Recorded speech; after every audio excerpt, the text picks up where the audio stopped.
Hello students, how are you guys?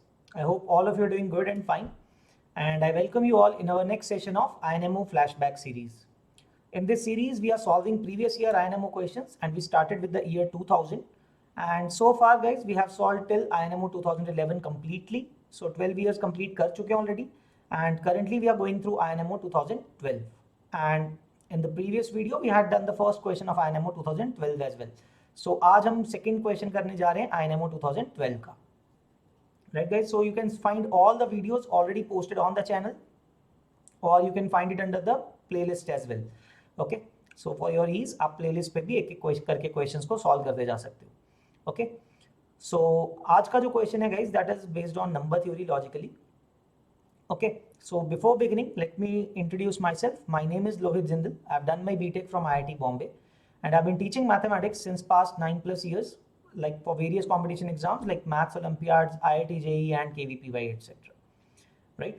तो आज का क्वेश्चन जैसा मैंने बोला गाइस नंबर थ्योरी के ऊपर बेस्ड है, तो आप उस क्वेश्चन को पहले पढ़ लो. Please read the question first. And guys, again, as always, I will request you guys, please try this question by yourself first. पहले अपने आप से इसको attempt करो, so that you get to, you know, अगर तो solve हो जाएगा then that is well and good. फिर तो आपका confidence boost होगा उस बात से, है ना? Since it's a previous year INMO question. And अगर नहीं भी होता है, you should be giving it at least 1.5 hour of time, right? तो अलग अलग एंगल से अलग अलग लॉजिक से इसको सोचने की कोशिश करो, because eventually when you see the video after putting in that much effort, आपके माइंड में वो कॉन्सेप्ट कंसोलिडेट हो जाएगा. And I am assuring you that this process will help you a lot. अगर आपने सीधा सीधा सोल्यूशन देख लिया ना, ये भी हो सकता है कि after a month or so if you are encountering with this same question आपसे नहीं होगा, बिकॉज आपने सॉल्व नहीं किया होगा. Okay, alright. So guys, I hope सबने इस क्वेश्चन को सॉल्व कर लिया है. Okay, have attempted this question. Okay, pause कर लिया होगा आपने hopefully video, and you did good, give it a good try. तो अब हम डिस्कस करते हैं इस क्वेश्चन को एंड समझते हैं इसको कैसे सॉल्व करना है. So guys, question is given that let P1 less than P2 less than P3 P4. Okay, so increasing order में P1 P2 P3 P4 हैं, and similarly Q1 Q2 Q3 Q4 are in increasing order. These are two sets of prime numbers. Okay, these are two sets of prime numbers. That is an important aspect. Prime numbers हैं increasing order में, such that P4 minus P1 is 8. तो जो दो prime numbers जो smallest and जो largest है इस sequence के अंदर, उनका डिफरेंस 8 है. Same thing is valid for Q1 Q2 Q3 Q4. इन दोनों में भी डिफरेंस 8 का है. स्मॉलेस्ट, सो बेसिकली ये क्या कहना चाह रहे हैं कि ऐसे सेट्स ऑफ प्राइम नंबर्स हैं जहां पे चार प्राइम नंबर्स आप पिक कर रहे हो, consecutive prime numbers, not necessarily consecutive as well, at least क्या होगा, चार प्राइम नंबर्स हैं in increasing order, and the largest prime number minus the smallest prime number, the difference should be 8. और क्या दिया हुआ है इसमें आपको, P1 is greater than 5 and Q1 is greater than 5 as well. तो जो smallest prime numbers हैं वो 5 से बड़े हैं, 5 नहीं है. Basically you can say it is greater than equal to 7 basically, right? 7 या उससे बड़े हैं. So the question here is to prove that 30 divides P1 minus Q1. तो जो स्मॉलेस्ट प्राइम नंबर्स की हम बात कर रहे हैं उनका डिफरेंस जो होगा, it will always be divisible by 30. That is what we have to prove. So guys, start करते हैं इसको सोचना. देखो, चार प्राइम नंबर्स हैं, P1 P2 P3 P4. Now think about this guys. Prime number 5 से बड़ा है तो ऑड होगा. It is suppose to be odd prime number, right? ये बोल सकता हूँ P1 is going to be an odd prime number, है ना? 5 के ऊपर है तो प्राइम होना है और तो ऑड ही होना पड़ेगा.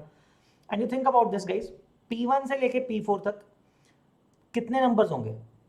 P1 से लेके P4 तक कितने नंबर्स हो सकते हैं which can be prime? Odd number तो ऐड नहीं करोगे इस P1 के अंदर, because P1 plus odd number will become even and that will not be an odd number. So what we can say here is that the set P1 P2 P3 and P4, ये जो set of prime numbers है, it will be you can say 4 of these 5. कौन से 5? P1 plus 2, P1 plus 4, P1 plus 6 and P1 plus 8. इसके आगे नहीं जाना है, right? Because the smallest and the largest the difference is 8. Rather आप कह सकते हो P1 और P1 plus 8 तो हमेशा ही आएंगे, राइट? वो तो बीच के तीन में से कौन से दो लेने उसके ऊपर डिपेंड करेगा कि कौन से चार आपके पास प्राइम नंबर्स हैं. And it's also not necessary कि P1 अगर प्राइम है P1 प्लस 2 प्राइम होगा ही होगा, right? Like 7 and 9, if P1 is 7 P1 plus 2 is going to be 9, तो एनीवेज प्राइम नहीं होगा. But this is always going to be true कि आपका जो सेट ऑफ 4 प्राइम्स आएगा that is basically 4 out of these 5, P1 P1 plus 2 P1 plus 4 P1 plus 6 and P1 plus 8. ये 5 में से 4 सेलेक्ट करने पे आपका सेट क्रिएट होना चाहिए, बिकॉज यही 4 प्राइम्स हो सकते हैं और इनके बीच में कोई और नंबर ऐसा नहीं है जो प्राइम हो सकता है, right? We have lost the terms P1 plus 1 P1 plus 3 P1 plus 5 and P1 plus 7 because they can not be primes. Because the reason is P1 is a prime which is an odd prime number. तो plus odd करोगे वो prime बचेगा नहीं पक्के से, ठीक है? तो ये 5 में से 4 प्राइम्स, 4 नंबर उठाने हैं जो कि प्राइम होने चाहिए, ऐसे सिलेक्ट करने हैं मुझे, राइट? सो सी गाइस, जो P1 होगा, क्या केसेस होंगे? देखो, सबसे पहली बात तो let us take the cases. If P1 is congruent to 1 mod 3, अगर मैंने ऐसा प्राइम चूज किया which is giving me a remainder of 1 when divided by 3, what does this imply? देखो, P1 का रिमाइंडर 1 है, so don't you think P1 plus 2 will become remainder 0? तो P1 plus 2 तो 3 से डिविजिबल हो जाएगा. सेम वे P1 प्लस 4 की बात करें, कोई प्रॉब्लम नहीं है, P1 plus 8. So P1 plus 2 and P1 plus 8 will not be primes in such cases, right? अगर हमारा जो प्राइम P1 है, if it is of the form you can से 3k प्लस 1, है ना? जो प्राइम होगा वो या तो 3k प्लस 1 का होगा या 3k प्लस 2 का होगा. 3k फॉर्मेट को तो नहीं हो सकता, since it's a prime, it can not be a multiple of 3, right? It will either give me a remainder of 1 or 2 when divided by 3. तो मैं दोनों केसेस को एक्सप्लोर करूंगा, but we are considering the first case, है ना, which is P1 अगर 1 के congruent है मॉड 3 पे, तो क्या होगा? P1 प्लस 2 क्या हो जाएगा? It will be divisible bye 3 because 1 का रिमाइंडर था, प्लस 2 कर रहा है तो 3 हो गया. Similarly, P1 plus 8 क्या हो गया? 9 हो गया, right? It is again divisible by 3. So what we are saying is if P1 is congruent to 1 mod 3, then P1 plus 2 and P1 plus 8 are not primes. So then you're not even left with 4 numbers, right? Set is reduced to 3 numbers, ठीक है? So this case is not possible, है ना? This is not possible because less than 4 options are less than 4 primes. तो उसमें 4 prime कैसे choose करोगे, right? Now the second case, what if P1 is congruent to 2 mod 3, what will happen in that case? देखो, अब तो actually तो यही possibility बची है, वैसे तो और कोई पॉसिबिलिटी बची नहीं है. P1 can not be congruent to 0 neither 1, so P1 has to be congruent to 2. But उसमें चेक करते हैं क्या पॉसिबल है भी कि नहीं. अगर पॉसिबल हो पाया फिर यही केस होना पड़ेगा, क्योंकि और कोई केस तो बचे ही नहीं है. So if P1 is congruent to 2, what you can observe, P1 plus 2 is remainder 4, P1 plus 4 is remainder 6. So P1 plus 4 reject हो जाएगा इसमें, because that will be giving you remainder of 6. Okay, P1 plus 6 8 हो जाएगा, P1 plus 8 कितना हो जाएगा? 8 plus 2 is 10, तो 10 भी fine है. So P1 plus 4 will not be a prime, right? And that is fine. तो इसके अलावा हमारे पास, इसका मतलब क्या हुआ? From these two cases, what we can conclude, यहां से हमें पता ये लगेगा that the set of primes is simply this one, P1, P1 plus 2, P1 plus 4 नहीं आएगा, P1 plus 6 आएगा and P1 plus 8. So these are your P1, P2, P3 and P4, right? These are the set. Okay, rather मैं लिख देता हूँ यहाँ पे. So this is P1, this is P2, this is P3 and this is P4. ये बन गई बात आपके पास, right? तो ये तो नैरो डाउन कर लिया आपने कि आपके पास जो प्राइम्स 4 होंगे इस फॉर्म में हमेशा कैसे होंगे? P1, P1 plus 2, P1 plus 6 and P1 plus 8 form में होने पड़ेंगे. Now let us take cases for mod 5 to narrow it down. P1 की वैल्यू भी तो ढूंढनी है ना, किस तरह के प्राइम्स होंगे भी, इतने से तो जस्टिफाई नहीं होगा. So let us do one thing, let us take different cases for P1 because P1 is greater than 5. तो हम क्या करते हैं? मॉड 5 लिखते हैं. So now see, let us take mod 5, let us understand different cases. So first of all, P1 cannot be congruent to 0 mod 5 क्योंकि prime which is greater than 5, it cannot be multiple of 5. So 4 possibilities consider करेंगे हम एक एक करके, उसको solve करते हैं, right? So let us take the first case. What if P1 is congruent to 2 mod 5? ठीक है, what if P1 is congruent to 2 mod 5? तो क्या होगा? If P1 is congruent to 2, देखो guys, हमें ऐसा केस ढूंढना है so that all numbers are prime. No number should be divisible by 5, right? अगर P1 is congruent to 2, you can see P1 plus 8 will not be a prime, right? Because then P1 plus 8 will be congruent to 0. अगर P1 का reminder 2 आता है तो P1 plus 8 का तो 10 आ गया सम, तो रिमाइंडर तो 0 होना चाहिए, 5 से डिवाइड करेंगे. So P1 plus 8 in that case will not be a prime. So this case is rejected because सारे primes नहीं बचे इस केस में. Okay, so let us take the next case. P1 is congruent to 3 mod 5. Right? So what will happen in this case? P1 से remainder 3 आ रहा है, but P1 plus 2 जो होगा, now if P1 is giving you a remainder of 3 plus 2 होने पे 5 हो गया, so mod 5 it is 0, or I can write P1 plus 2 is congruent to 0 mod 5, है ना. हर बार मैं लिख नहीं रहा हूँ, but this is true. So that means P1 plus 2 is not a prime, right? So ये वाला केस भी रिजेक्ट हो गया. Now the next case, P1 is congruent to 4 mod 5. तो आप सिंपली यहाँ पे समझ सकते हो भी that P1 plus 6, right? P1 plus 6, the remainder will be 10, which means not a prime again, right? ये वाला केस भी रिजेक्ट हो जाएगा. So now finally one last case is left when P1 is congruent to 1 mod 5, and you can check it one by one. P1 plus 2 कितना हो जाएगा, 3 reminder आएगा, कोई प्रॉब्लम नहीं है. P1 plus 6 का रिमाइंडर 7 बन गया, so 7 को 5 से डिवाइड करोगे तो कोई प्रॉब्लम नहीं है. P1 plus 8 is 9, so this is the case that is possible. Okay, this can be the only case, and वैसे भी बाकी सारे आपने रिजेक्ट कर दिए. One and last single case is left which is possible, and so that should be the case only. So guys, finally आपके पास क्या क्या कंडीशंस आ गई हैं. देखो, P1 is congruent to 1 mod 5, P1 is congruent to 1 mod 2, है ना. ये भी पता ही है आपको तो ऑलरेडी, बिकॉज ऑड होना चाहिए. एंड अभी जो हमने ढूंढा था P1 should be congruent to 2 mod 3.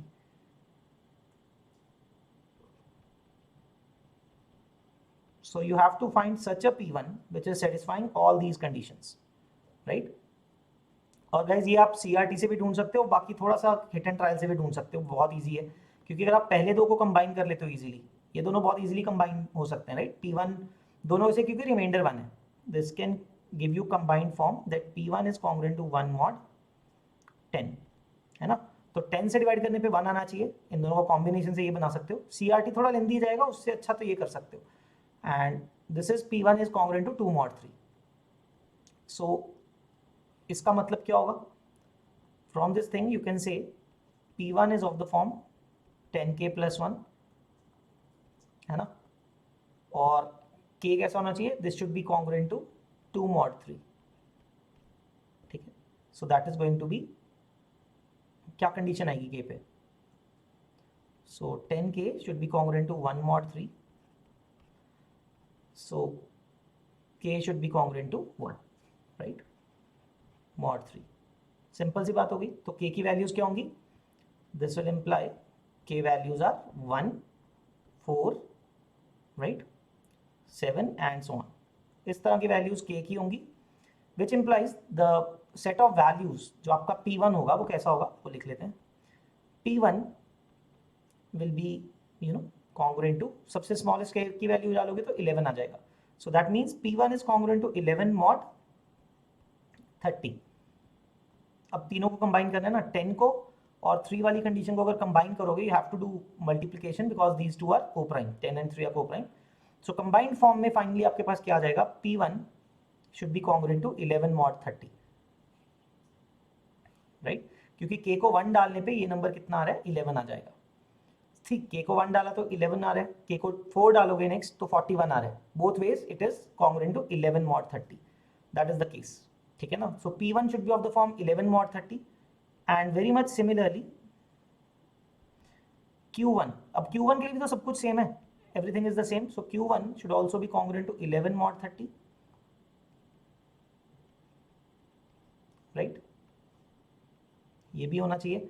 Now you can subtract them simply. You can see P1 minus Q1 is congruent to 0 mod 30, and which implies that 30 divides P1 minus Q1, and that is the way to prove this question, right? तो simply आपको इस तरह से cases बनाने हैं and you have to solve it, right. I hope everything is clear in this page, right. Let me show you the question. तो ये आपका क्वेश्चन था, you had to prove that 30 divides P1 minus Q1 and eventually you found that the conditions, the primes that will be satisfying of the condition given in the question will be congruent to 1 mod 30, congruent to 11 mod 30 and so that अगर इस तरह के आपके primes होंगे so that they are the first term P1 और Q1 वो वाले numbers की बात कर रहे हैं हम, those are congruent to 11 mod 30. तो ऐसे अलग अलग सेट्स कितने भी बना सकते हो. One can be like very simply, जैसे P1 की वैल्यू अगर आप 11 ही डाल दो, सबसे पहले सबसे सिंपल केस लेते हैं, 11 लिखते हैं, तो देखो क्या क्या प्राइम आएंगे, 11, 13, 17 and 19. That is the first set of 4 primes, increasing order, differentiate, right? So 11, 13, 17, 20, 17, 19, right? And then the next one is 41, 43, 47, 49. Sorry, 11. Okay, right. 30 plus 11, 41, right? So 41, 43, 43 के बाद P1 plus 6, 47 and 49. That is not a prime actually. Okay, चलो इस तरह से आपको sets ढूंढने पड़ेंगे, right? That is the point actually. So okay, next possibility is possibility क्या बनेगी next, 60 अगर 40, okay, then 71, 79, 71 पे देखना पड़ेगा आपको इस तरह से. So the point is just like this you can find the different sets and जो भी कोई सेट सेटिस्फाई करेगा P1 और Q1 में डिफरेंस जो आएगा, उनका जो डिफरेंस होगा वो 30 पे डिविजिबल होगा, right. So guys, I hope this question is clear to everyone, है ना. So if you understood this question, please like this video and subscribe to our channel so that you will be getting the regular updates. So till then, keep practicing and all the best, guys. We'll come back with the third question of INMO 2012 in the next video. Okay. So till then, keep practicing and all the best, guys. Take care.